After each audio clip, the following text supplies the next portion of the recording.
No, I'm not. I'm not going to overrule my team, no. No, you haven't got the strength of character. I do. Who said I was 100%? I'm about 80. All right. I'm going to need a pen. This is why I keep saying I need a spreadsheet. No, they've got to pick something that's either a lie or a true thing that might as well be a lie because it's so unlikely. And it's finding that distinction that apparently is the point of this section of my life. When my kids were younger, I designed a special system for remembering which Teletubby was which. David's team. OK. Name the Teletubbies. Name the Teletubbies? Yeah. All right. You had, Kian. Oh, no, that's Westlife. Hang on. You had, Poe, Lala, Tinky Winky and Dipsy. And Stuart Sutcliffe, but he left before Ringo. Right. You know what colours each of them are? Oh, you bet. You've got Poe, who is red. Poe is red, OK. Yes. Dipsy isn't. Yeah. Dipsy... What? Neither's Tinky Winky. Tinky Winky. And I'll say the same about Lala. Winky. So the system for your kids was just to find out which one was red? No, Poe's the red one. The green one is Dipsy.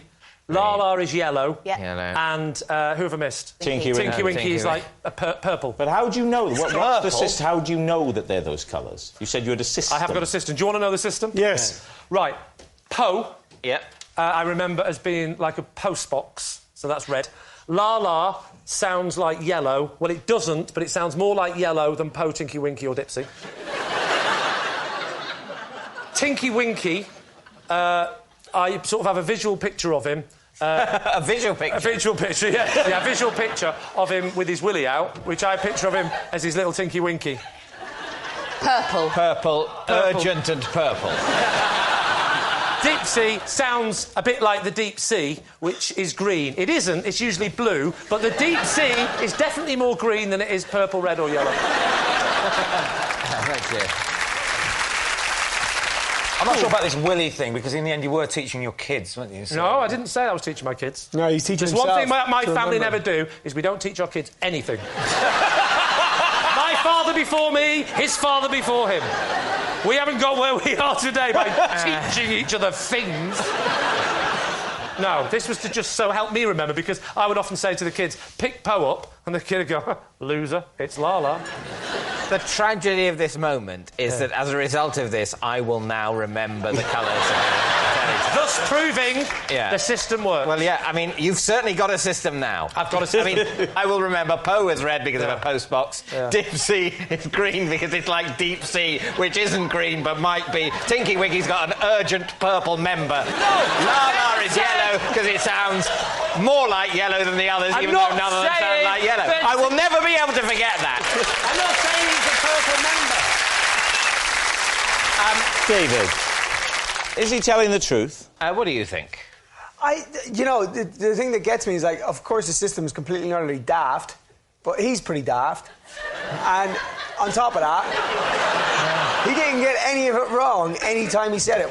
He may just know the colour of the Teletubbies without... Because I think the system, effective though it's proved to be, is just something he's invented. I think we've seen him invent it. Do you think it's true? No, I don't think it is. I agree with you. I think he knows the colours of the Teletubbies. He probably has watched it with his kids, but I don't think he actually has a system. You think it's true? Oh, no, let's not go down this road again. Yeah. Well, basically, I'm going with you, whatever. I'm just not do you good know at what? this game. I think if I go with you and it turns out you're wrong this time, the only time I go with you, then I'm just going to find that funny. I'm just going to find it, you know, like the very end, like it's gone beyond tragedy, and you just laugh at death. So you're going to say lie? We're saying regardless of Kian thinking it's... OK, you're saying lie. They're saying it's a lie. Confidence. Lee, was it the truth, or was it a lie? It was, in fact, true.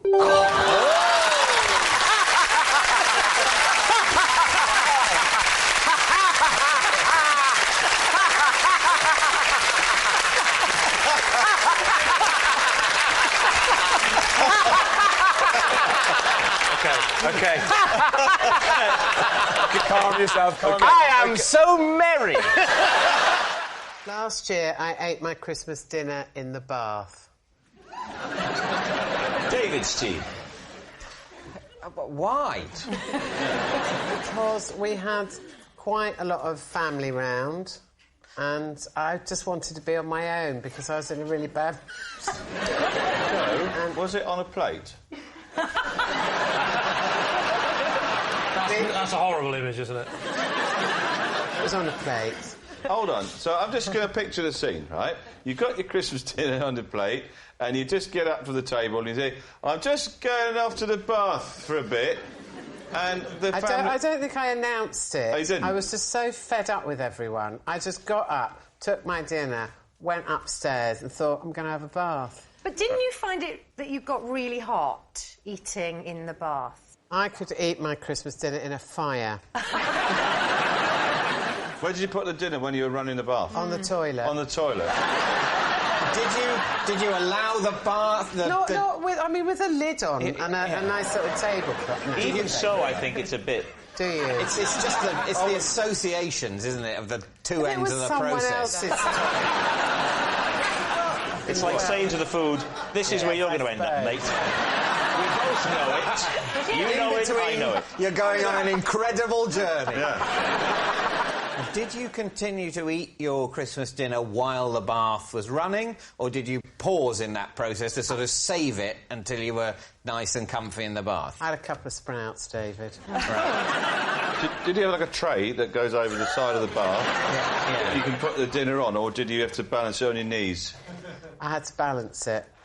On your knees? Not necessarily.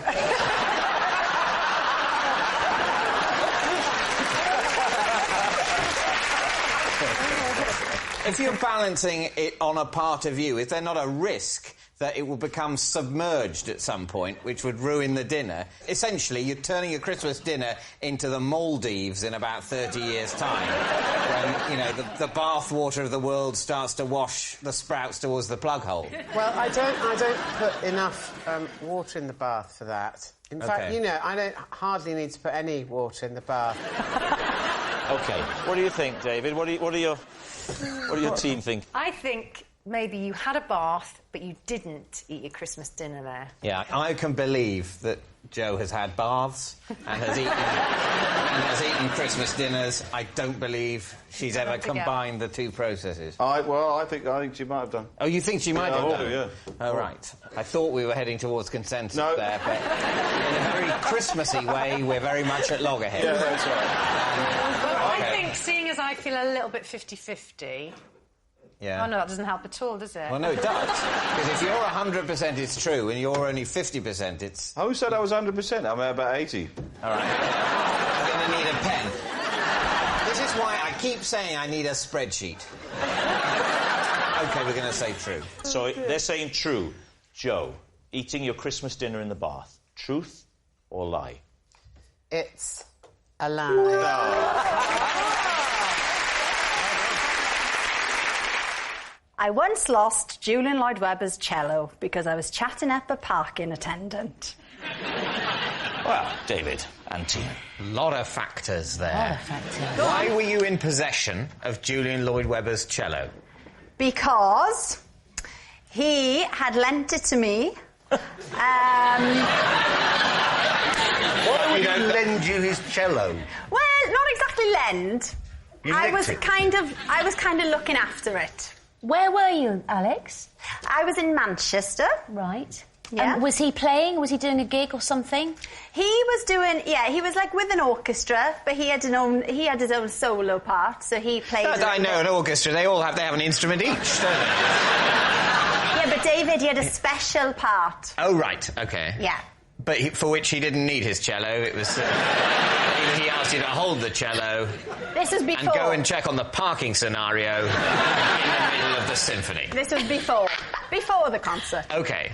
So did you know him? I hadn't met him before. No. But what was the great attraction of the parking attendant? Very handsome, very fit. It was very hot. How could you tell under a big hat like that and his jacket up He there? didn't have a hat on. They were very modern parking attendants. Oh, he didn't have a hat on? I think we need to analyse this story chronologically. Right. Let's start again. Now, it is the day of the concert. Right. Yes. Dawn breaks. Right. Where are you and where is Julian Lloyd-Webber? Julian Lloyd-Webber and I are both in Manchester. When did you meet? In the car park. Said like a true Welsh girl. No, the car park...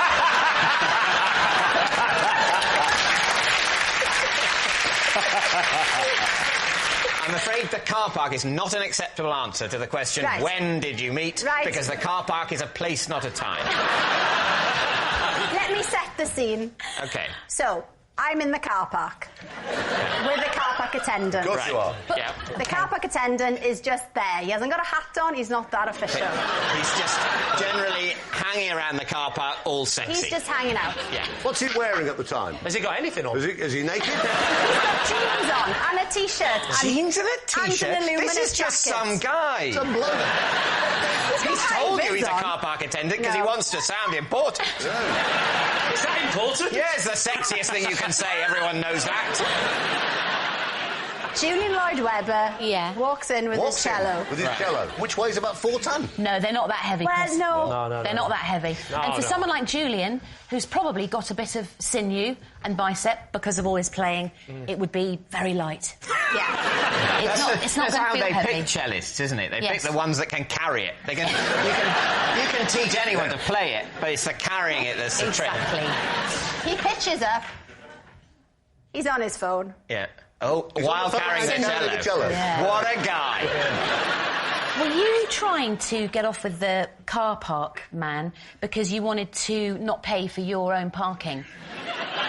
It's difficult to know if you're a car park attendant whether any relationship you're in is genuine. Whether is it me or is it just for the free parking? Exactly.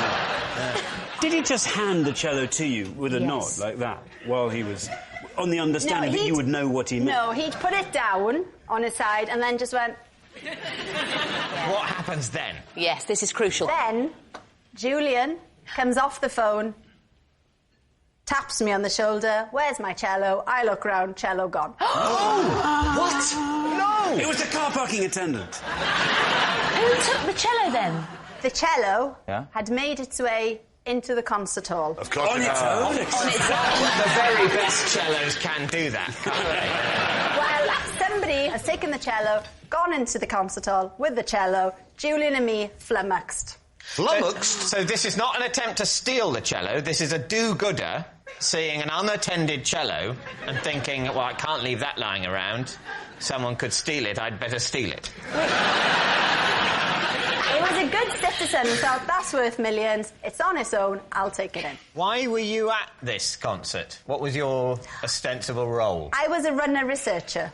So I was working on a television programme that they were making. That's new information. You didn't say that. I'm suddenly Yeah, coming round to I know. Julian's point of view. I know. So what do you think, David? What are you going to say? It's utter nonsense. You think it's nonsense?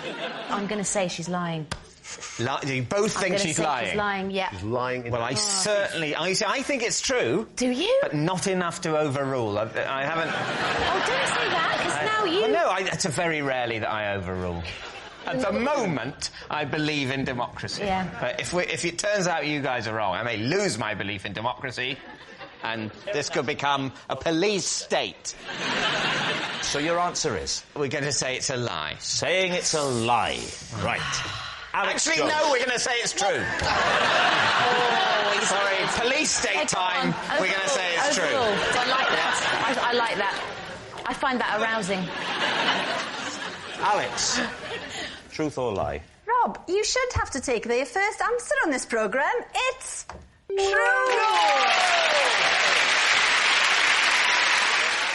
In our family, whoever was deemed to have done the worst mime in the Christmas game of charades had to stand up and have their finger nibbled by our pet tortoise.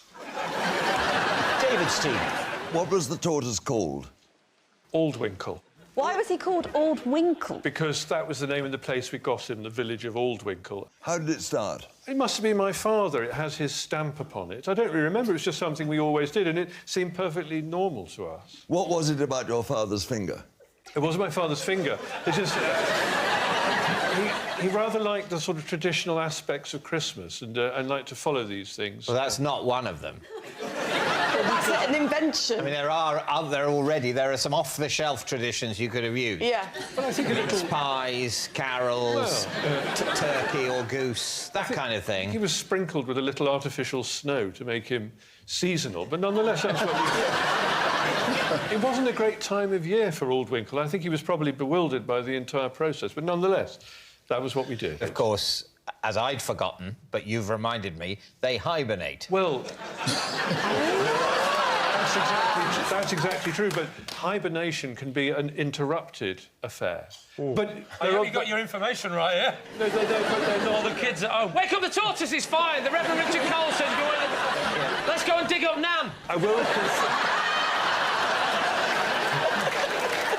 will concede Old Winkle was not at his liveliest. He was a bit more vital, I have to say, vigorous in the summer months. Well, this is the thing that worries me, because I think waking a tortoise... I mean, can you wake Waking any animal from hibernation can cause problems, so let's not do that, kids, whether this is truth or a lie. OK, but the actual ceremony, so you've played charades... There would always be somebody who did... Papillon, there would always be somebody who did the taking of... We did the same... You know, it's ritualised, that stuff. And anyway... Oh, sorry, the same... You did the same films every year? Yeah. You're really into ceremonial, aren't you? Yeah. We will now mime the taking of Pelham 1, 2, 3. Exactly. How was it decided who'd lost at charades? How did you do the scoring of charades? It was usually by the kind of tutting and sighing, the amount of tutting and sighing. And also by the length of time it took to guess the 4 films that we did every year. OK. And what were the other 2? Papillon, Taking of Pelham 1, 2, 3. The Taking of Pelham 1, 2, 3. Yeah. The Sound of the Music and Towering Inferno. I've not seen The Sound of the Music. That sounds less positive about the music. The sound of the music is keeping everyone awake. OK, so, David's team. Kerry, what are you thinking? I think it's got to be a lie, hasn't it? Richard has a very honest face, doesn't he? You see, well, interesting about Richard, because that clothing he's wearing... Yeah. That only 2 sorts of people wear that. Vicars and confidence tricksters. We don't know which one he is yet. You think there's a difference? What are you thinking, Harry? Satire. I think because of the hibernation problem, I think it has to be a lie. What about you, though, David? What I always think is it could be either. Yeah. Yes. Because, of course, it sounds unlikely, but at the same time, that's exactly the kind of true thing they would pick. Yes. If he just said, at Christmas, we would have mince pies. Yes. Then you go, well, that sounds true. Yes, true. What a merry show that would be. No, they've got to pick something that's either a lie or a true thing that might as well be a lie because it's so unlikely. And it's finding that distinction that apparently is the point of this section of my life.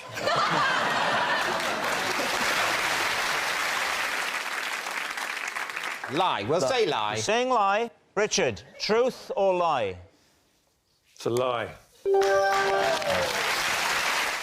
years ago, I did a very bad thing in the kitchen. The time has finally come to confess all to my wife. David's talking. What did you do? I broke a pot, a cooking pot that you bake chickens in. You roast chickens in. Okay. Chicken pot. What was so special about the chicken pot? Good question, Greg. Thank you. Any ideas? Was it a wedding present? It wasn't a wedding present. No, it was terracotta. Yeah. And it's got a lid on it. Heavy. Yeah, it's pretty deep, man. Yeah.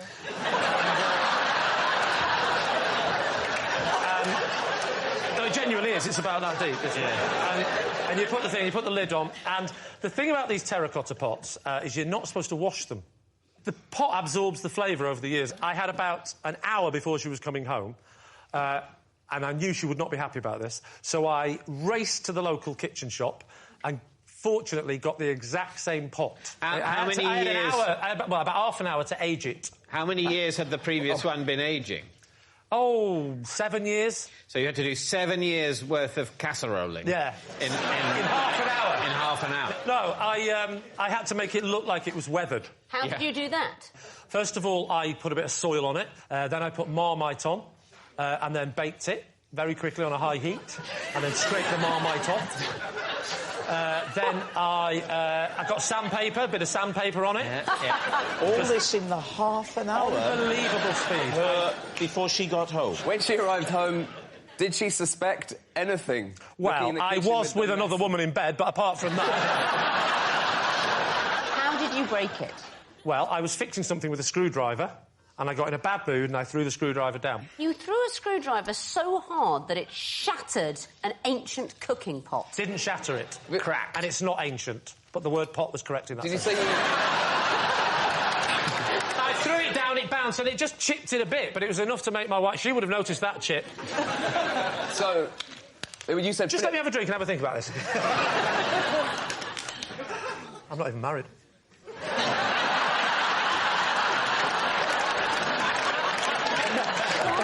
Why did you feel that a 7-year-old cooking pot had so much sentimental value for your wife that it was worth all this trouble? Oh, did I not mention her grandmother's ashes inside? Oh, I'm sorry. Oh, no, that's quite relevant. Sorry, I forgot that. Yeah. Did you also burn another old lady? All right, it's time to decide. Victoria? I have met Lee's wife. She's an extremely sophisticated and nuanced woman with many interests. I don't think she'll be so... Whoa. What do you mean, many interests? What do you know that I don't?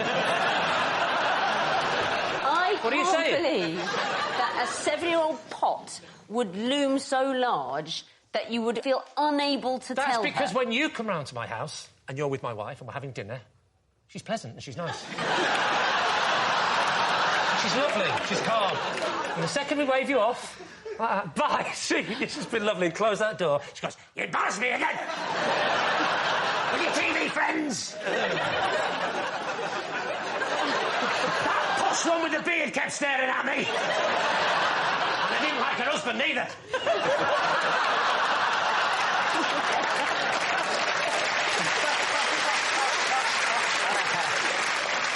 OK, I've got a couple of extra questions. Oh, Lord.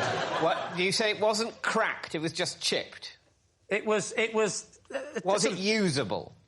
Yes, it was definitely usable. You would have been able to say, I'm really sorry I've chipped it, but the thing that you so love about it, all this accumulated flavour, is still there. It's not affected by a tiny chip. There's a tiny bit missing. And actually, apparently, all the flavour comes from the sweet spot. And that's what had gone. Where was I remember as it chipped off, I went, smelt the pot, nothing. I took this little piece of it. Even though the functionality of the pot is unaffected, you thought she'd be so furious at superficial damage to it... Not superficial. It is superficial. No, it isn't superficial. I haven't told you the size of the chip, have I? No.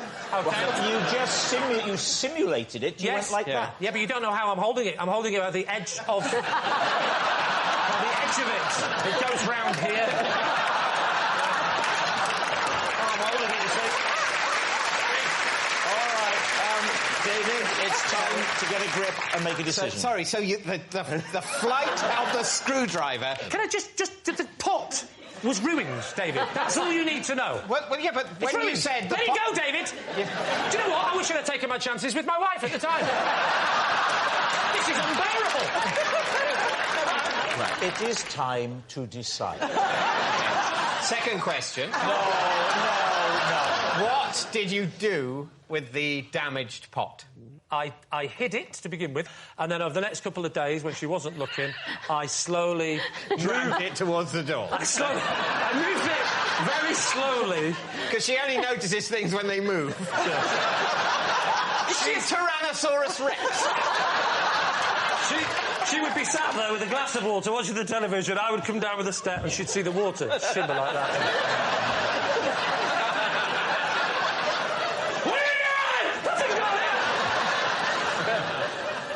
So, David, it's time to decide. Yeah. Was Lee telling the truth? Well, what do you think? I think it's a lie. What do you think? It can't be true. I think it might be true, but I'm not going to overrule my team. We'll go lie. Lee, were you telling the truth or were you telling the lie? I'm sorry, my dear. It's true.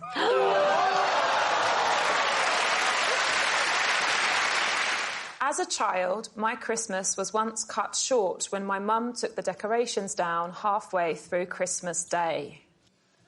David's team. Oh, right, this... Thank you. Was she always down on Christmas, or was... What happened this year? Well, this year in particular... Yeah. Just halfway through Christmas Day, she's like, I've had enough. We've done the presents.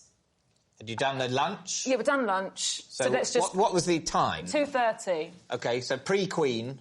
Oh, we don't do the Queen in my family. I'm so sorry, David. You don't listen to the Queen? No. Did it become... I mean, she's the head of state. 8 minutes a year, Yeah. you know, and 6.5 if you skip the bit with the trumpets. Was it a great dramatic gesture, or was it sort of... It was quite dramatic, because were the things were on the ceiling? And it's taking the tree down and putting a plastic tree back into a box. The stuff on the ceiling, did she have to get We a didn't have ladder? stuff on the ceiling. Well, you had no tinsel, like, round the room. No. Oh, this was hardly a Christmas, wasn't it? You don't watch the Queen's speech. I expect you were having a pizza. You're having a pizza and she put the fake tree away like an umbrella. Fine, pop that away. This is barely worth hearing about. Was there a specific incident that set her off? She was very disappointed with me and my sisters because... In general. I think I had got one present and I had not liked it, and so that was a bad point, and my sister Cheryl hadn't got out of bed yet.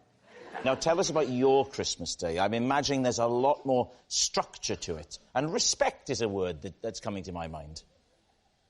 Thanks, Rob. Oh, I don't know. I think I have quite a normal Christmas Day. I imagine Bucks Fizz at 11. No, we don't book a band.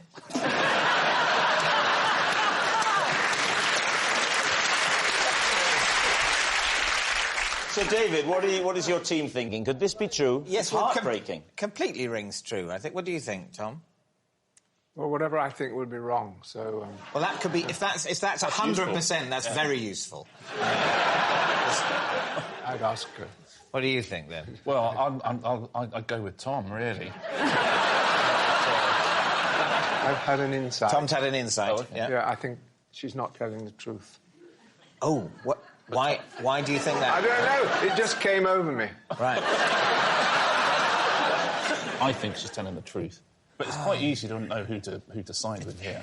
I literally sit at home all day watching Homes Under the Hammer, and you're next to a Knight of the Realm. Yeah, but I'd go with him if I were you.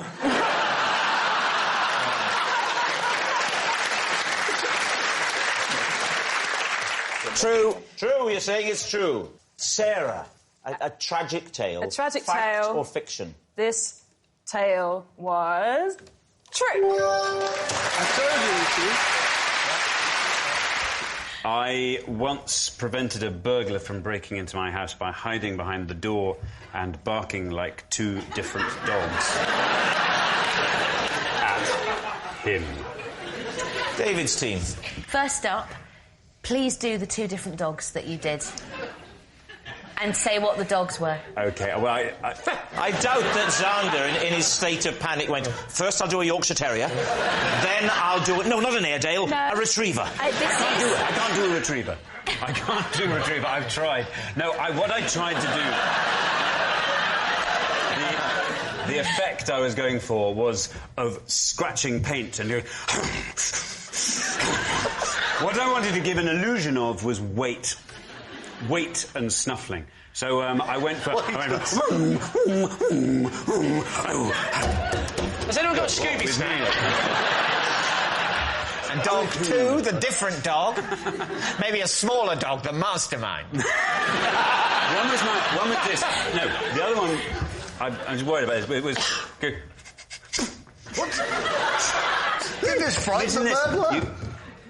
Did he run off? Did he break into the house, Chris? No. You're crouching down behind a door. Yes. And a burglar is also coming through the door. Well, what was happening was the burglar was busy... was at the door trying to force his way in by shoulder barging. The door wasn't open, but he was He was trying to brick the jam. So this was at night? And is your bed right by your... Is your bed right by your front door? No, it's not. My bed is in my bedroom. Classic. Yeah. I thought because that's the last so you place thought, they'll look. hello, somebody's shoulder barging the front door.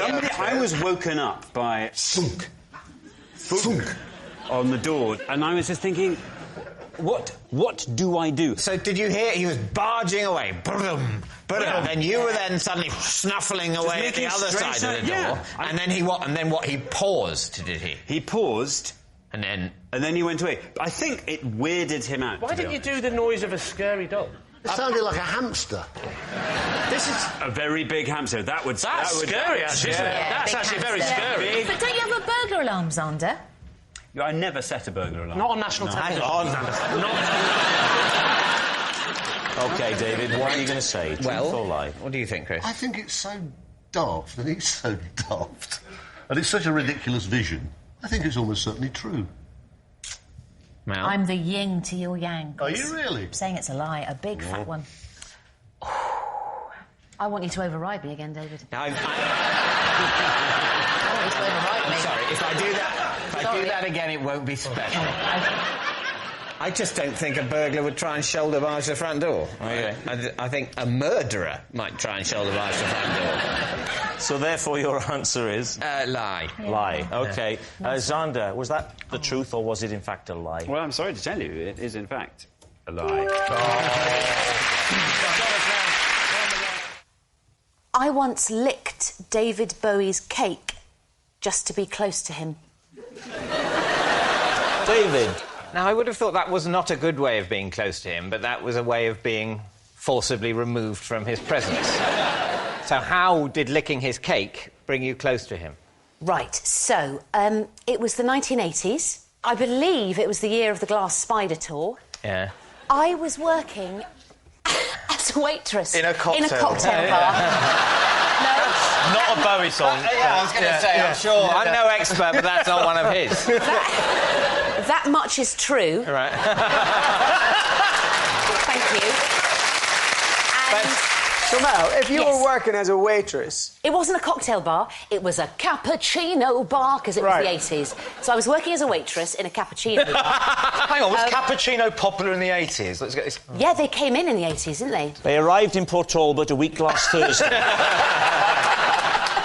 Anyway, I'm not quite good-looking enough / slim enough to be serving at tables.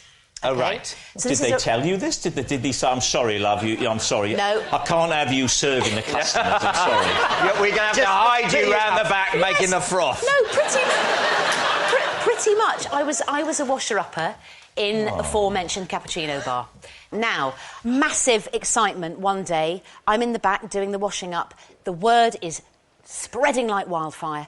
Bowie's in, Bowie's in, Bowie's in. I saw him in profile, sitting How did you see him from the kitchen? cappuccino bar, because I could look right.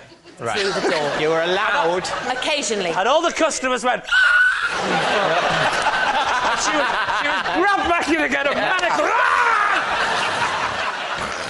Get back in the chocolate sprinkles pit! So, Bowie had ordered, let's imagine, I think it was something like a sort of...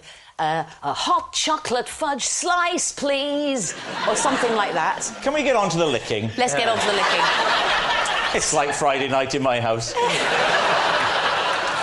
I thought, I'm not going to get to say hello to him because I'm not allowed to go out front and serve the man. So what can I do just to feel that I have entered him in some way? I mean, just... Yes, that some of your DNA has been ingested by the great man. Well, what sort of lick? With bearing in mind that this is very much a family show, do the lick for us now. Plate, slice, it would have been... I'll just try and get back in the zone. It would have just been a... So it's just a little. That's not what I imagined. Actually, I thought you would go up and down it a couple of times. No, it's just a little polite just lick. A touch. It was full of homage and reverence for the great man. And then obviously it went out, and I never saw him again. It wasn't long after that he was hospitalised. All right, David, what are you thinking? Could this be true? Well, it could be true, but... you know, she started off as a waitress, then she became, you know... A washer-upper. A washer-upper. Yes. I think it sounds so absurd, and she's been so random, I think there's an element of truth to it, personally. So what are you going to say, David? Is it truth or is it a lie? Well, one or the other. I think on balance it's a lie. You're going to say a lie. So, Mel, licking David Bowie's cake, is it true or was it a lie? It is a great fat true. Ah, right. There's a box under your desk. Now then, take the item out first. Lift the box onto the desk. Right, now take the item out of the box. Thank you. Got it. And now, read the card.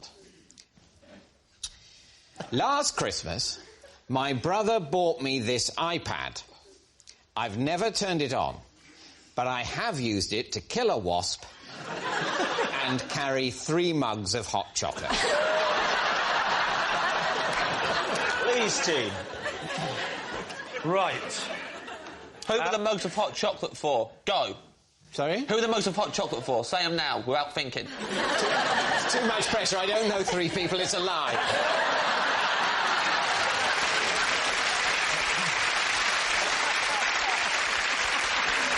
For David? They were for my wife, for me, and for my mother. Where were you taking them to? I was taking them from the hot chocolate making room to the hot chocolate consumptorium. Kitchen to living room? Yes. Did you kill the wasp with the glass side or the non-glass side? The non-glass side. OK. How hard did you hit it? Well, it's dead. It wasn't like a great sweeping, you know, smash. Was it mid-air? It was more of a sort of a press and lean. I lulled it into a false sense of security with my terrified whimpers, and then at a certain point it settled on a flattish surface, and then I went in with the press and lean. If you kill a wasp, you don't slowly press it like a psychopath. He only said that he does the push and press because he knew that there wasn't any dints on it. No. I'm not saying I like gradually. As soon as I was pressing, I pressed quickly. I didn't want to extend its suffering. I wasn't whispering stories about, do you find the room is getting smaller, Mr. Ross? I'm sure you must be imagining it. You're finding your little antennae are getting a bit cramped. Oh, what next? Try and move a wing. Oh, you can't.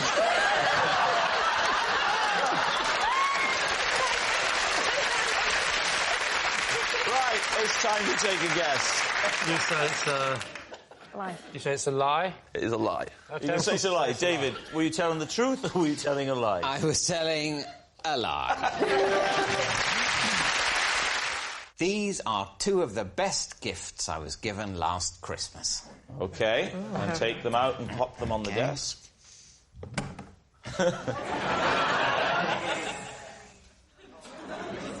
There we are. Yeah. Right. Lee. Well, first question is what... And I can see what one of them is, but what's the other one? It's a hat. No. What's the stick thing? Yeah. It's a wand. You know, OK. You do magic with it. Don't wave it around. Anything could happen here. Who bought you it? Yes. My wife. Oh. That bit is true, in case you're wondering. He has got a wife. Yeah. Most people don't believe it at this point, but it is. He has got a wife. Just to give us a fuller picture, let's see if the hat fits. And if it does, wear it on, and then let's get the full effect. Ah, but does the wand fit? And then hold the wand. So. Well, Cool. You look like a proper Dickensian gentleman. Yeah. When you open the present, did you say, this is lovely, but what is it for? It's, no, she said it was a wand thing where you can... It's got a battery in it. It's a cordless one. And you can make it be a remote control. David, I would like to know, was there any explanation from your wife at all? Because obviously you've picked this up, you haven't known what this is. An explanation? Yes, to why... When you're given a present, do you ask for an explanation? Let me quite finish. aggressive. Let me finish, David. Was there any explanation at all as to why she married you? No, she's never explained that, but I don't want to ask too many questions. I reckon leave it at that. I'm onto a good thing. My husband bought me a dress that was 2 sizes too small once because he wanted me to lose weight so I could wear it. He did, and then when he gave it to me, he said, "Look forward to seeing you in it." So for his birthday, I bought him a coffin. So what are you going to say then, Lee's team? Is he telling the truth? Kelly, you're saying...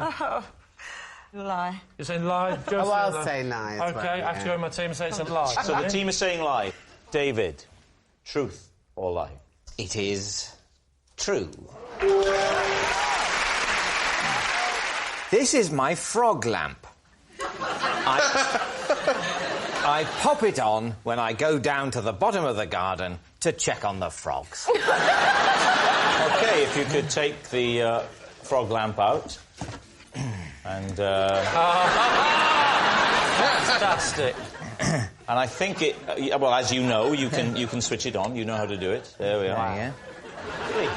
I'm going to save the battery. It's all right. So, OK, the frogs at the bottom of your... Are they at the bottom of your garden? Yes. Are they your frogs in a sort of pet sense, or are they frogs that live wild, like at a stream that's at the bottom of your garden? There's a bucket of them, and I initially that I got from frog spawn in my parents' pond. A whole bucket full of frog spawn? A whole bucket full of frog spawn. No, you didn't. Yeah. Yes, I did. Or did I? Why do you check on your frogs at night? Because I'm embarrassed to do it by day. So, question for you. Why do you not just carry a torch? What is it you're leaving your hands free for? That you're looking at the frog? Exactly.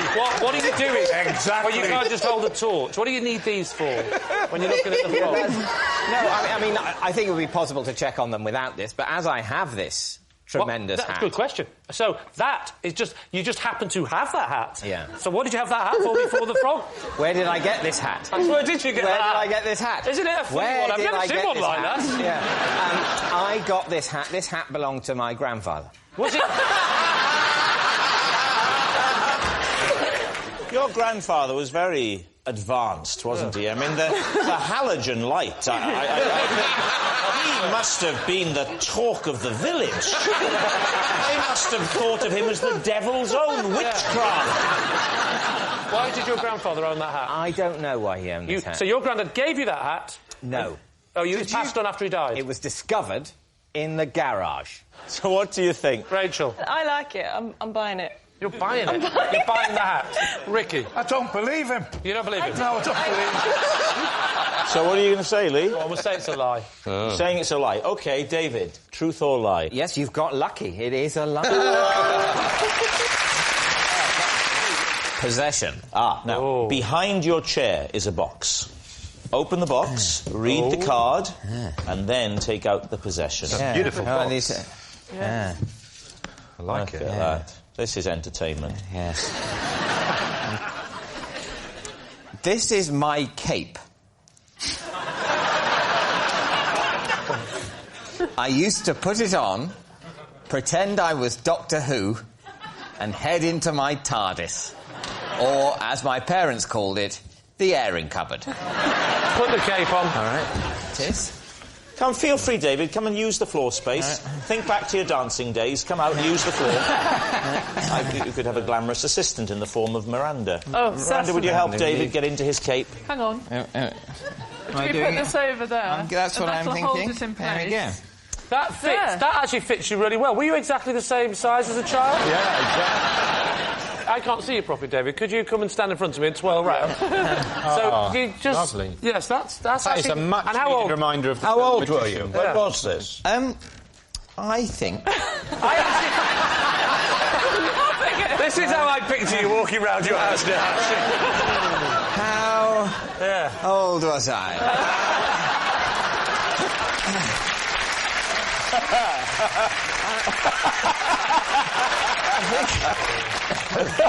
I think at the time I was first given this cape, I think I was about maybe 10. 10? In that cape?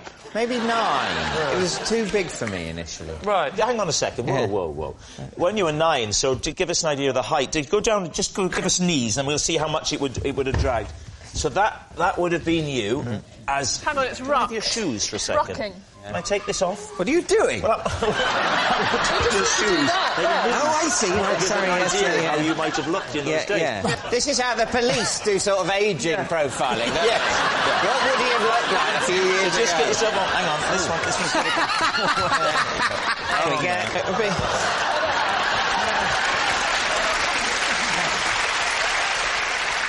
Did you say your mum and dad got you this cape? My mum made it. Your mum made it? Yeah. But even though she made it for you, had she no idea what size it should be? Were you a close family, David? Why is he getting cramp in my knee? You can go back to your seats. Yeah. I give you permission. You look like a very middle-class disgruntled Dracula. I didn't get any blood tonight. I'll just shrug back to my chair and bite some virgin's neck tomorrow, I suppose. So what do you think, Lee? Is it the truth or is it a lie? What do you think, Barry? Not a shred of truth. You don't think? I think it could be true. It sounds incredibly likely. In fact, I'd be surprised. I'd be surprised if this is a habit that's actually finished. I imagine he's... So Barry says a lie. I'm the odd one out here, aren't I? You say true. I hope it's true. I think it's lovely. I think it's lovely as well, so I'll say it's true. You're going to say true. All right. David, truth or lie? It is, of course, true. Yes, it's true. David used to wear his cape and pretend he was Doctor Who. Possession. Right, well, you know the form. There's a box on the anything. desk. Take out the object first and show us that, and then read out the card, please. Stop! It's true! It's true! Move on! You don't even need to hear it. This is my bare tablecloth. Customs officers once cut his head off and searched him for smuggled goods. Can we see? Is there proof? Yes, as you can see. Is there any way of telling? There's some stitching there. Oh, just tilt his chin up then so we can see the stitching. Yeah, let's have a Not look. too much, I'm going to upset him. All right. Can we have a look at the burr? Yes, of We'll course see you the can have the stitches. bed. Throw him over it violently. I couldn't possibly. Come on, he's been decapitated. He's seen worse. You can't throw the beer. That'd be a shame. Thank you, Lorraine. Sorry, I meant you to pass it to Rob. I've now, made you do the whole journey. Take the bear over there, please, Lorraine. It's in my contract. I never leave the desk. David, just look at me. Right. I didn't... How's this making you feel?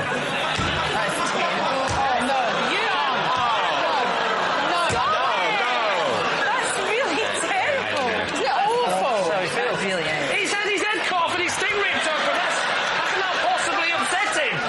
Dave, why did you call this bear tablecloth? Yes. Because when I was very little, he had a little jacket made out of a tablecloth.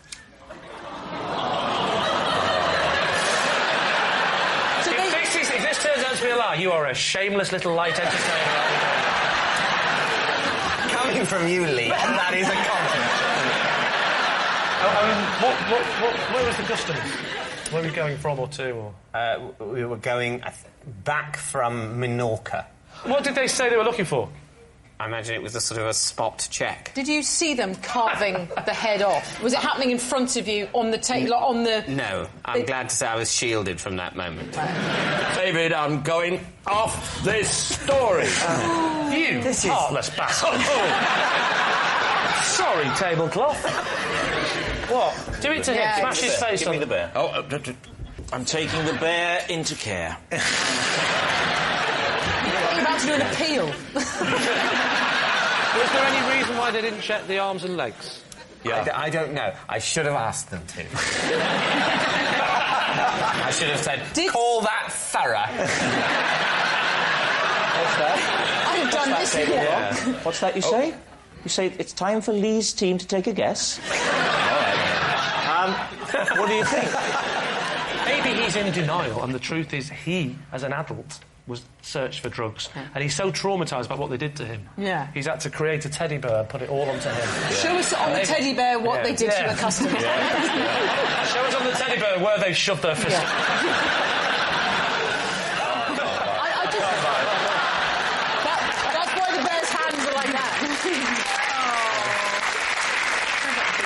OK, we can say lie, are we, Sue? I think so. Lie. I think so. I don't think I can argue Lie. with that. So OK, lie. David.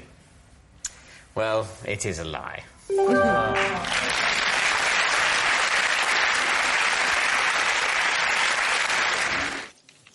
Possession. Ah, OK. Out with the box. This is my bloody tent. This is the... I'll hold it for you. Thank you. This is the cricket ball with which I bowled out Jeremy Clarkson at a charity cricket match. There we are. What sort of ball was it? Can we see the ball? A leg spin? Don't give you multiple choice. No, it was just sort of medium pace. Go on. Ready? What are you expecting to see?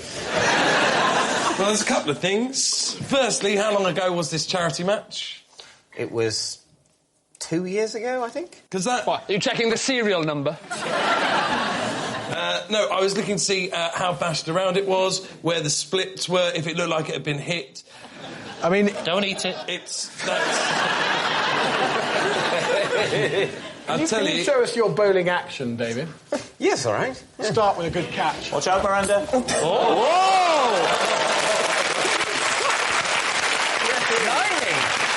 Can I just point out the inadvertent sexism that just happened?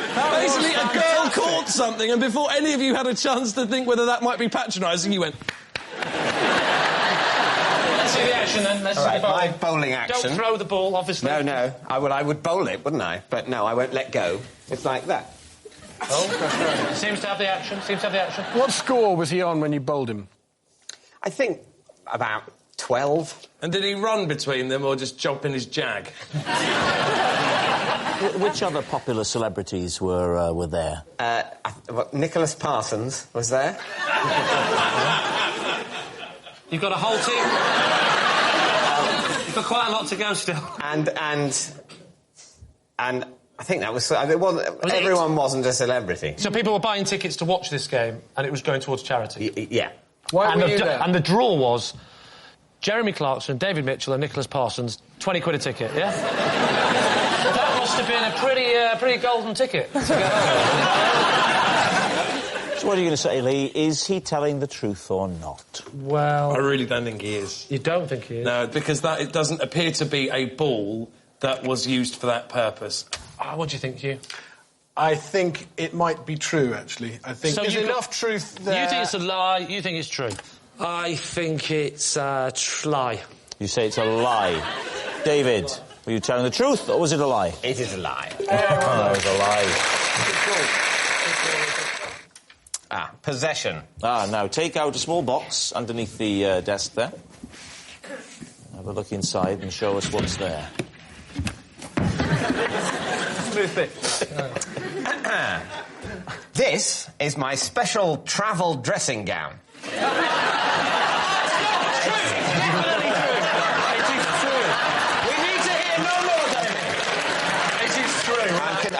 I'm contractually obliged to finish the card. It's the one item I always pack when I go on holiday. Could you, first things first, could we have the full modelling of the dressing gown, please? Give us a nice twirl. Oh.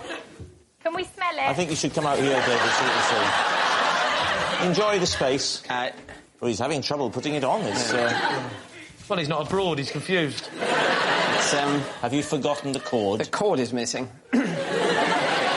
Just hold it as though it were done up so we get a proper idea.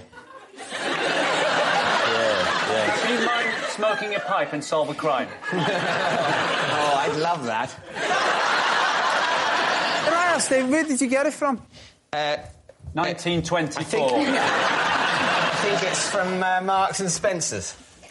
Is it? What did you say it's my special travel dressing gown? Yes. I don't know if travel dressing gown is a technical term, but I have two dressing gowns.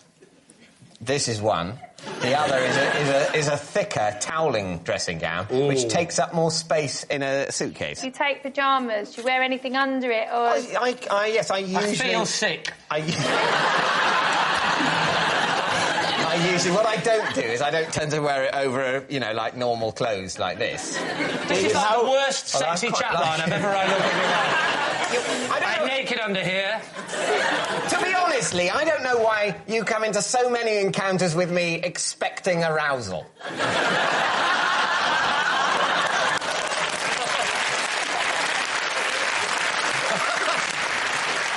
Does that go with you at any trip or certain trips? No, only if I'm going to stay the night somewhere. Yeah, obviously, yeah. I didn't think you'd go I didn't think you were walking around Dixon's in it. I'd like you to take a guess, please. Is he telling the truth or is he constructing a lie? Patsy? True. You think it's true? Yeah. Chris? Based on the design of the dressing gown and his demeanour, I think they fit. So, Lee, what's it going to be? I'll go with my team. So You're going to say it's true. Yeah. David Mitchell, is it true or is it a lie? It is true. Yes, it's true. That is David's special dressing gown. It's just a dressing gown. No, that's not my special dressing gown. Like, I think it's got a personality. It's David's special dressing gown. You are never going to get away from that now. Everyone who sees this show will look at you and see that forever. Basically, my entire image has been destroyed by this show. I was like a cool guy who was into music and modern art before this show, before all the stuff about dressing as an 18th century nobleman and having a little bell came out. The travel dressing gown is just the tip of the iceberg. So, just so we're in no doubt, that is David's special dressing gown. To say is absolutely not! Get your own pen, this is mine! Can we pass just this one? There it goes, the last glimmer of faith in humanity. Flushed down the toilet. These guys have been trying to build up my confidence for weeks. 4 years. This is the first episode I've spoken in. When customers complained about my behaviour in a supermarket, I received a particularly harsh punishment. David C. Are we to infer that you were employed by the supermarket? I was an employee. And what was it you did then that upset them? So people would buy like a roast chicken that had been pre-cooked, and then... So anyway, you can get a roast chicken.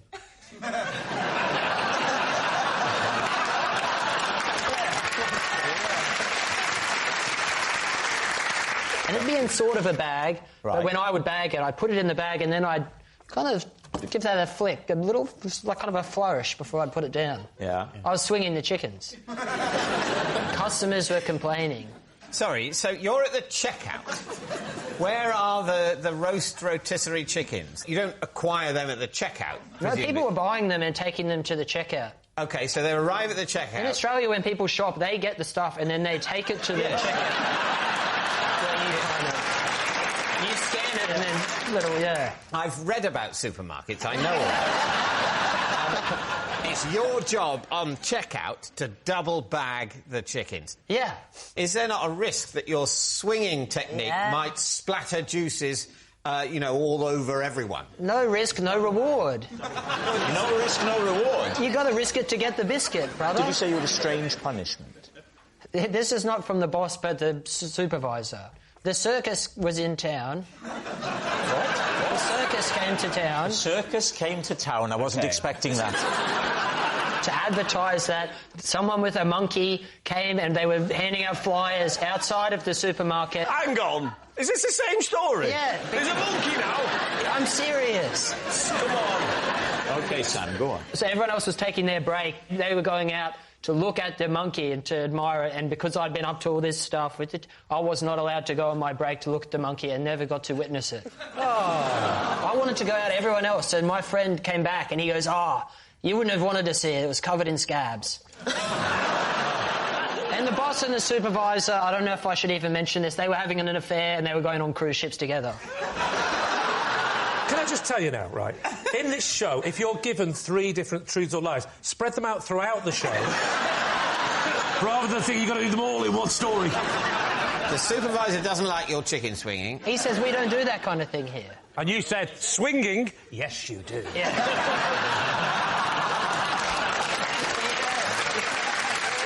It's time to go for your guess, then. Can we pass just this one? On Mastermind you can pass, can't you? You don't have them sort of going, no, guess! Guess who was the Emperor of China in the 4th century? It's down to you, boss. That's... It's down to you. I'm going true. You're saying... All right. They think it's true, Sam. Was it true or was it a lie? It was, true. I like pens. I know this! It's true! It's true! I like pens, and I like to know where my pens are. For this reason, I have a 3-point pen policy. What's your 3-point pen policy? Well, point 1, I find it important to know where my pens are at any time. For example... That covers all 3, this doesn't it? pen. No. Point 2 is to be hyper-aware of any pen that I've lent out. Point 3 is to take any opportunity within the bounds of a reasonable interpretation of the law to purloin or otherwise obtain pens. Name 3 people who have currently got pens of yours that you want back. There are no people who have pens of mine. A key part of point 2 is to get a pen back as soon as possible. When people say, "Oh, can I borrow your pen?" what I want to say is, absolutely not! Get your own pen! This is mine! However, as part of a scheme I'm working on to try and seem... normal would be an exaggeration, but, at least acceptable in broader society. I try not to say that. I try and seem casual about, "Oh, yeah, borrow my pen, that's fine." And then I'm thinking about it constantly until it is returned. The pen that you've got with you tonight, is that your own pen or is that a BBC pen? It is now my pen. Pass me the pen. I'd rather not. Well, you have to. You have to pass me that. I will give it you back. Yeah. I will promise to give you the pen back within 5 minutes. All right. OK, shall I... Let's meet halfway. All right. It'll be the first time we've made physical contact in 5 years. I'll see you. Right, put the pen on the floor and step away. Step away from the pen. You're going to destroy the pen. I'm not going to destroy the pen. You've got such a cynical mind. Back away from the pen. He's going to destroy it. I'm not going to destroy the pen. That would be infantile. So this is a pen you got from the BBC today. Yeah. If I take this pen and say, "I'm keeping this pen," what will you do to get the pen back off me? I will not fight you. So what are you thinking, Lee? It didn't seem much of a system, did it? That he's going to ask me to have the pen back, I'm going to say no, and he's going to leave it at that.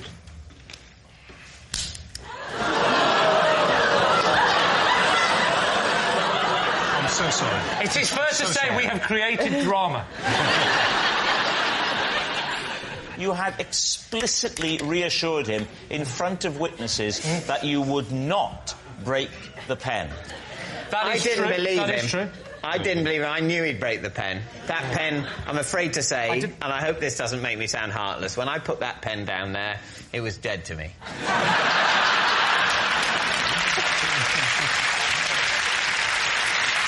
Right, Lee, which way are you going? Is he telling the truth or was he telling a lie?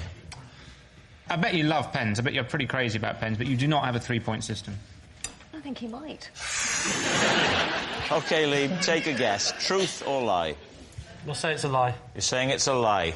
David Mitchell, the truth or a lie? It is, in fact, true.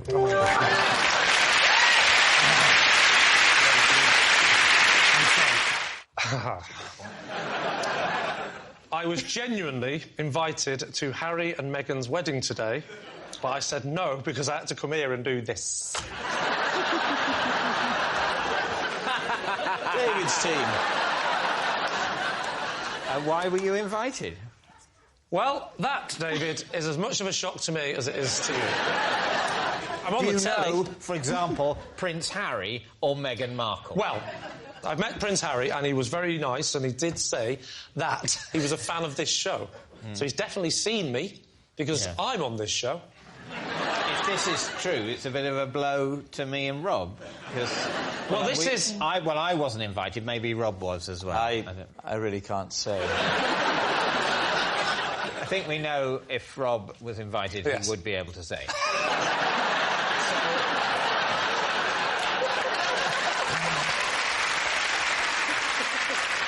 Well, this is interesting, because I want to know if you were invited, because as soon as I got the invite, I met Prince Harry, and I know he's a fan of the show, so I immediately assumed that you two had been invited as well. Yeah. So I went to phone you, and I phoned you first, and I put the phone down, because I didn't want to ask in case you hadn't been invited. I thought it wouldn't be a good idea. Yes, it would be a horrible thing to let slip, wouldn't it? Yes. If you'd been invited, it would be a horrible thing to do to someone under any circumstances, even if it wasn't in public. So you think he's going, OK, George Clooney... Yeah. David Beckham... Oprah Winfrey... Lee. Oh, so you didn't even know my surname? I should point out to people watching at home that it is the royal wedding day today. Yeah. As we record this, it happened today, didn't it? And it was a lovely wedding as well. Look, it brought lovely. people together, didn't it? And you know what I'm glad about? Yeah. I'm glad he wasn't there. Yes. That was faulty for me, I think. Yeah. Did it come through the post? It went through my agent. So it was more like a booking. Were they expecting you to do some of your silly humour or something? Did you have a +1 as well? Yes, I did. And so your wife was happy for you to come and do this instead of going to the royal wedding? Well, actually, my wife couldn't go anyway. So that was the other problem as well. And then I thought, well, who would I take? And I did actually think of one of you two. I thought that's going to be more awkward. So I immediately... But then I thought maybe it's not awkward if David's been invited, as I suspected, and Rob hasn't. I'll take Rob. And then we're all going. There was a lot of social etiquette. I was a mess. That is the other question. Why didn't... Because the wedding finished... Well, this is the irritating thing. 1. Yes, and then there was a lunch. I got the invite that said the wedding is going to be at 12 o'clock. Mm-hmm. And I thought in my head, no one would say 12 o'clock, meaning that's when the wedding is. That would mean, you know, you turn up at 12 o'clock and then you go through all the rigmarole of security, blah, blah, blah, and actually the wedding's going to be about 2. Then you've got the actual ceremony, then you've got the meal. I wasn't going to get here because... Yes, it's like when you buy theatre tickets. The time is just when they think you should leave home.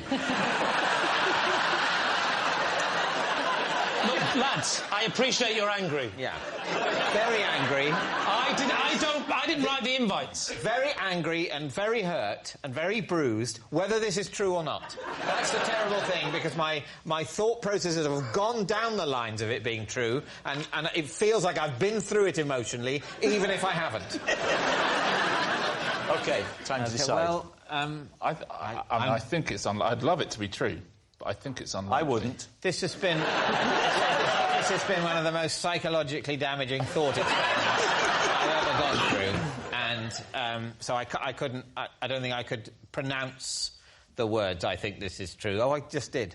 You think it's true? We're going to say lie. I think lie. Lie. We're going to say lie. I've a horrible feeling in the pit of my stomach that it's true. It's like waiting with a specialist for a result. Yeah. Ironically, if this is true, when that moment comes for both of us, it'll just be a mercy. Tell us. They think it's a lie. I pray it's a lie. It is, in fact, true.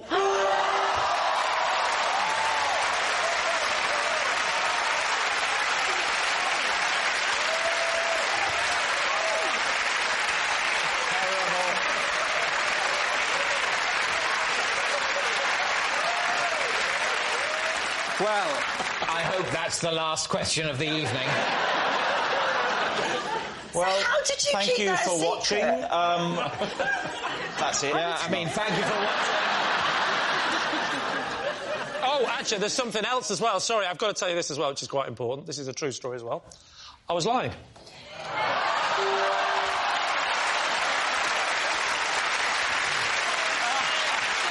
at this smile on his little face. Look at his little happy face.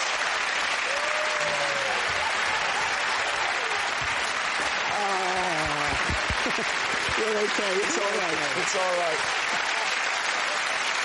Yes. Praise be, it was a lie. Of course it was a lie. Lee wasn't invited. Of course he wasn't. To Harry and Meghan's wedding. Do you know what I think? I think the producers of this show are just trying to turn us against each other. They're doing a good job. So please welcome this week's special guest, Jerry.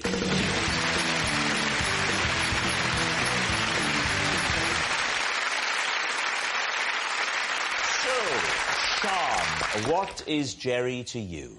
This is Jerry, and he was the policeman who came to investigate when I was heard screaming during a Christmas game of Twister.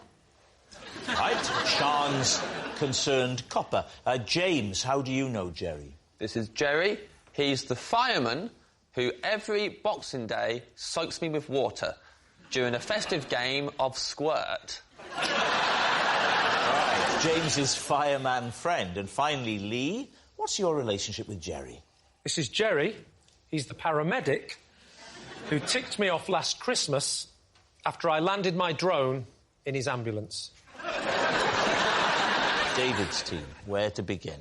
Sean, you were playing Twister. Yep. What was the occasion? It was in between Christmas and New Year, and me and my family had gone away and rented a cottage. And why did you scream? Because I think I had my left hand on red and right foot on green. Tricky. And we'd all had a few drinks, and... What was the time? What time of day? Oh, it was evening. Right. It was evening. I'd say about 10:30ish. OK. And my uncle fell on my face and I screamed.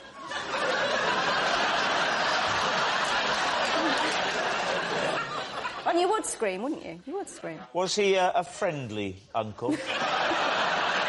Very friendly. If you've been affected by any of the issues raised in tonight's show, there is a website you can visit. It wasn't a horrific scream. It was fun. I was having fun. I was just a bit hysterical. Could you reproduce it, Sean? Could an actress of your stature reproduce it for us now? Imagine, Lee, is this uncle who's a little too friendly. You're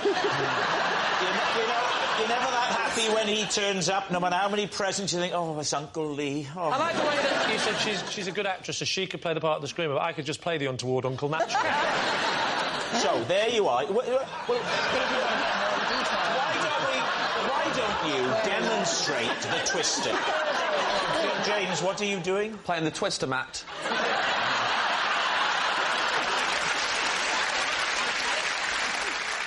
It wasn't a scary scream. It was like a... because I was having fun scream. How did the neighbour next door hear it if it was just a little scream? Did the uncle let out anything as well? I certainly did not. So what happens then? So suddenly there's a knock on the door. Yeah. And what happens when Jerry arrives? Well, we're all just having fun at this point. We've all had a few drinks. We all invite Jerry in, see if Jerry wants a sherry. He was really lovely about it. Right. So is there a police station in this village? And they're all on duty at Christmas week, are they? There's always got to be a policeman on duty. Somewhere. To look out for madmen like you pushing donkeys down lanes. Now, what about James? OK, James. Just remind us, James, what it was that you said. Jerry is the fireman who every Boxing Day soaks me with water during a festive game of squirt. Oh. OK. What's going on? Squirt is a game. Is it? Yeah. 2 teams of firemen. OK, so that's... For a game of squirt, the first thing you need is 2 teams of fire. And they go either side of a river. Yeah. And you get a rope, and you tie it up in a tree at one side of the river, and then you run it along and you tie it to a tree at the other side of the river. Yeah. But before you've tied it to the other side, you thread a barrel across it. Of course you do. Just thread a barrel. Yeah. What if there's a fire in the local area during the lengthy set-up for a game of squirt? Well, he's not... They can't put out fires anyway. He's only volunteer. Sorry? They're just a volunteer fire brigade. They're not allowed to put out fires. What are they allowed to do? Just look at them? They are permitted to pick up litter. Where do they get the fire engines and everything from then? Their fire engine's an old one. It's more like a ice cream van that's painted red. the volunteers, do they have the uniforms? No. The Kettering Volunteer Fire Brigade have a T-shirt, and it has an emblem on it of a fire being put out by a beer.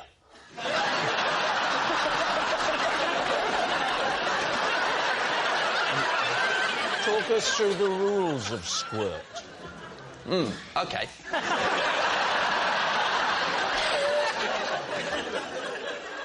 You get the barrel to the middle of the rope, right in the middle of the rope, and then both teams aim their hoses at it. Are the volunteer firemen allowed real water, or do they just mime it?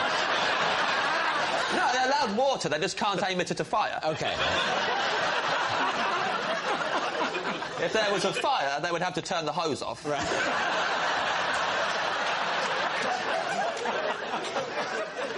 So what happens next? Someone's like, go! And then they both turn their hoses on and they aim it at the barrel. And what you're trying to do is you're trying to get the barrel, trying to squirt it along the rope so it gets to the opposition side of the bank. And all the water is hitting this barrel, and we're standing on the bridge.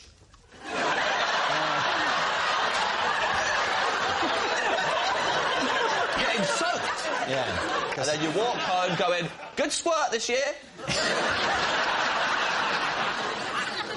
Right, now then, what about Lee? How did you come to land the drone in Jerry's ambulance? We have this really weird tradition in our house where we like to keep dry. And so I thought, what I'll do is I'll fly my drone, but I'll stay in the house. And the window was open, and I thought... The window was open because it was a very hot Boxing Day. The window was open. The window was open because my wife always has the heat on very high over Christmas, and I'm not a fan of radiators, so I opened the window. Yeah. And I was practising in the bedroom, and I thought, I'm so in control of this, rather than go downstairs and fly it, I'm just going to go straight out the window. Was the drone a Christmas present? The drone was a Christmas present, correct. Who gave you a drone for Christmas? Not you, because you got me nothing. Yeah. It was my wife. Your wife got you... It's a very romantic present. A drone. She's heard me say it to her a lot during the year. Drone, drone. Why was there an ambulance there? Had your wife called it as a precautionary measure? The ambulance was actually the house over the road, and as I was flying the drone, I looked over, and a man was carried out on a stretcher. And I think, can't quite see what's going on, but I thought I'll have a little look at that. And my drone has a camera attached to it, so I fly my drone over. That's getting closer and closer. You know, I'm getting quite a good... It can help, I think, when someone's just had a heart attack or something. Something shocking or strange can really helps them really get it together. I thought so. Yeah. And so I was watching it and I thought, this is interesting. And then he gets put in the back of the ambulance and the doors stay open and Jerry goes in the back. I think, I'll have a little look, see what's going on. So I get a bit closer. And now I'm hovering just outside the back doors. Yeah. And I pushed forward a little bit too much. And the drone went straight into the back of the ambulance, striking Jerry on the back. This presumably hurt Jerry because the rotors of a drone are very fast. Yeah, he was a good 3 or 4 inches taller than this last year. So Jerry spots you leaning out of your bedroom window with a remote control. What does he then do? Oi! I said, give me my drone back! I can't really repeat what he said on television. Okay, he swore. Because... No, he's French and I don't understand French. We need an answer. So, David's team. Is Jerry Sean's concerned copper, James's fireman friend, or Lee's peeved paramedic? Oh, I don't. I mean... I think it's James's. You think it's James's? Yeah. I think it's Sean. I mean, I think we're agreed Lee is lying. Yeah. The question is it James or Sean? I think it's a mate of James's from the pub who was a volunteer fireman. I'm not happy about this. Because my instinct is that James is telling the truth. Right. But I know what that's saying publicly. I know what I am then believing. I'm believing a game that is played across a river between volunteer firemen with a souped-up ice cream van and squirting a barrel in which the locals come and stand and watch in just the place where they get splattered with water. What's it going to be? I think it's James. You're going to go with James? Yeah. Go on, Jerry, I'm saying it's James. would you please reveal your true identity? I'm Jerry, and I'm a volunteer fireman who soaks drains on Boston Road. Hello, Jerry. Yes, Jerry is James's fireman friend. Thank you very much, Jerry. I once had to explain to the police why I had 2 coffins in the back of my van. David Steve. Imagine I'm the police. Why have you got 2 coffins in the back of your van, sir? Well, I was doing a touring play at the time, and there was vampires in it. Yeah. So we had 2 coffins in the back of the van as props. And we were actually in Germany doing this play called Neighbours with Long Teeth. And things never translate from English to German. Why did the police stop you? Well, unbeknownst to us, the head of the Deutsche Bank had just been assassinated in Frankfurt. Right. And they were stopping everyone. And so they were pulling over basically all vans. They were looking for anything dodgy, basically, I guess. Right. Where were you? Which city?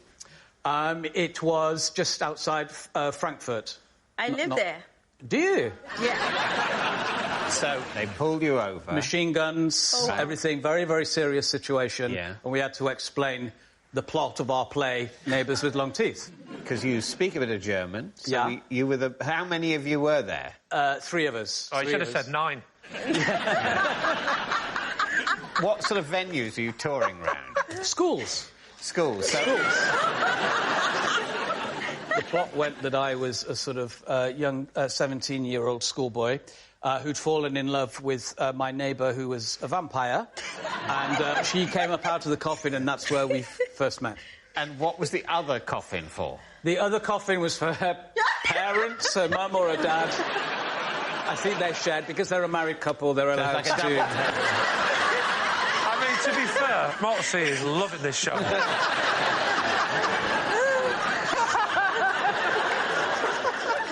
And how did you explain all this to the police? It was a lot of mime. But it's quite a complex plot, so how would you convey it to them? I think they had more things on their mind than the full... They didn't get to Act 3. So, yes, at what point in your description of the story did they glaze over? Right, Bez, what do you think? Well, I love the plot of Neighbours with Long Teeth, and it's got to be true with Stephen, I reckon. You think true, Motsy? You don't think any of this is true, do you? You don't think this is really happening? But don't you remember when the president of the Deutsche Bank was assassinated in Frankfurt? When did this happen? It would have been late 80s. I just born. Like... So you're not a suspect? That wasn't a big part of your childhood.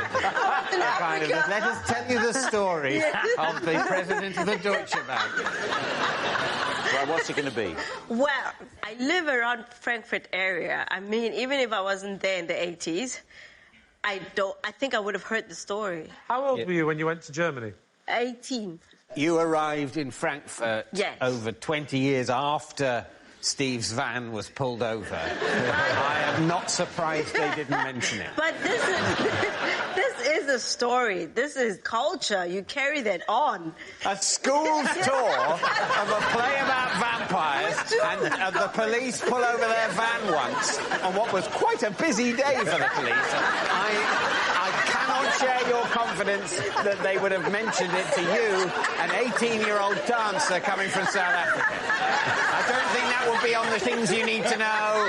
Local restaurants, you know, this is how you pay the tax. The bins come on Tuesdays. Oh, and I must tell you, back in the late 80s, there was a guy here and he had a couple of coffins in his van. Turned out it was just a school's tour. If that's what you're basing it on, I'm going with Bez. Okay.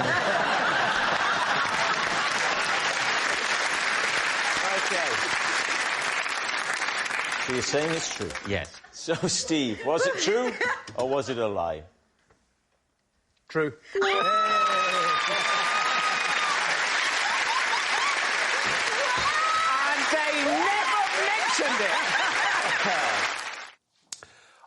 After a mix-up with a builder, my house now has a daft name. David, Steve. What is your house's daft name, please? The name is 74 Baskerville. And what's the actual address? All right, David, calm down. That's a fair point you make. You don't have to tell me your address on television. How did you end up with 74 Baskerville on your house? On the glass above the door in a Victorian house, there's an opportunity to put your number if you want it. Yeah. And I said, I want the number 74 frosted into the glass, and I want it in a serifed font like Baskerville or Century Schoolbook or Garamond or Times New Roman or something like that. This is the most middle-class conversation I have ever heard in my life. Does it say 74 Baskerville in Baskerville? What annoys me about it is that it is in Baskerville font, so someone knew. It's interesting, because I've always had a theory that sign writers can all spell accommodation. But they ask, do you want the special service where we spell check? It's twice as much. And then people say, no, we can spell check. And then they come up with their idea of how to spell accommodation. The sign writer goes, OK, that's what we're putting, knowing that it will foreshorten the time by which the sign will have to be redone, because people will be embarrassed to have accommodation spelt wrong. Anyway, that's just my theory. So what are you thinking? Now, let's see. Roman. I think it's the truth. This is a real tricky one, and he knows he's had a good performance. Look at his face. Now there's a look there. He looks pleased that we're about to believe him. Yeah, I agree. He's luring us in with his pleasedness, and I just feel humiliated and toyed with.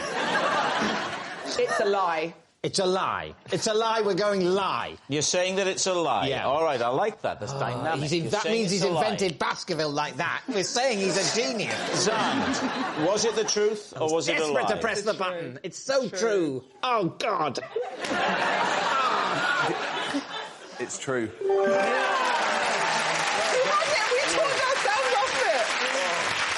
Yes, it's true. And look at this. Here's a picture of it. Look at that.